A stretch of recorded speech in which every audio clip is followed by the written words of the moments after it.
প্রচণ্ড গরমে নাজেহাল হয়ে পড়েছে জনজীবন। প্রায় প্রতিদিনই নতুন নতুন রেকর্ড গড়ছে তাপমাত্রা। গেল 4 দিনে অন্তত 25 জন না ফেরার দেশে পাড়ি জমিয়েছেন। এ অবস্থায় সারা দেশে বিশেষ নামাজ আদায় করছেন বিভিন্ন শ্রেণীর পেশার মানুষ। এ বিষয়ে সহিহ বুখারীর 536 নম্বর পৃষ্ঠায় মহানবী হযরত মুহাম্মদ সাল্লাল্লাহু আলাইহি ওয়াসাল্লাম ইরশাদ করেছেন, গরমের তীব্রতা তাপের অংশ।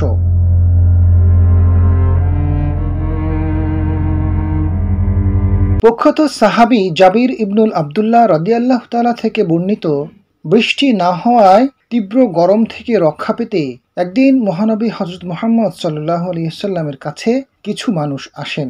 এ সময় তারা নবী সাল্লাল্লাহু আলাইহি ওয়াসাল্লামের সামনে অঝরে কাঁদতে থাকেন। নবী সাল্লাল্লাহু আলাইহি ওয়াসাল্লাম তখন তাদের বৃষ্টির জন্য একটি দোয়া পড়ে শোনান, যার অর্থ হচ্ছে, হে আল্লাহ, আমাদেরকে বিলম্বে নয় বরং তাড়াতাড়ি ক্ষতিমুক্ত, কল্যাণময়, তৃপ্তিদায়ক, সজীবতা দানকারী মুষলধারায় বৃষ্টি বর্ষণ করুন। এরপরেই তাদের উপর আকাশ মেঘাচ্ছন্ন হয়ে যায় এবং মুষলধারে বৃষ্টি শুরু হয়। হাদিসে গরমকে আল্লাহর বলা হয়েছে, আর আল্লাহর থেকে বাঁচার জন্য নবী সাল্লাল্লাহু আলাইহি ওয়াসাল্লাম যেমন দান সদকা করতে বলেছেন, তেমনি দোয়াও শিখিয়েছেন।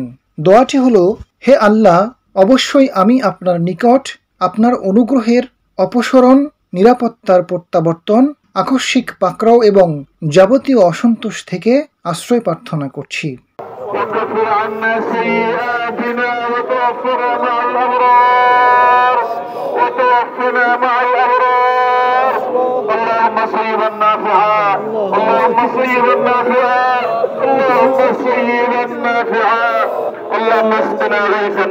আল্লাহর নৈকট্য লাভ করার আরও কিছু মাধ্যম হচ্ছে দরিদ্র আত্মীয় স্বজনদের খোঁজ খবর রাখা, গরিব দুঃখীদের মাঝে সুমিষ্ট ফল বিতরণ করা, ঝড় তুফানে ক্ষতিগ্রস্তকে সাহায্য করা, পশু পাখিকে খাবার খাওয়ানো, ঘর্মাক্ত শরীরে জনসমাবেশে গমন না করা।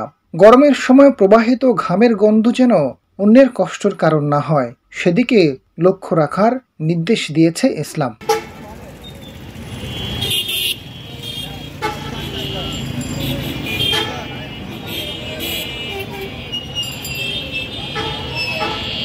তাই আসুন দুর্বিষহ এ সময়ে শান্তির বৃষ্টি চেয়ে আল্লাহর কাছে বেশি বেশি দোয়া করি।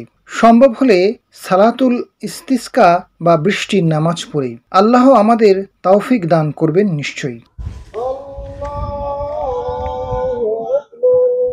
আজাদ ফারুক, সোনালী নিউজ।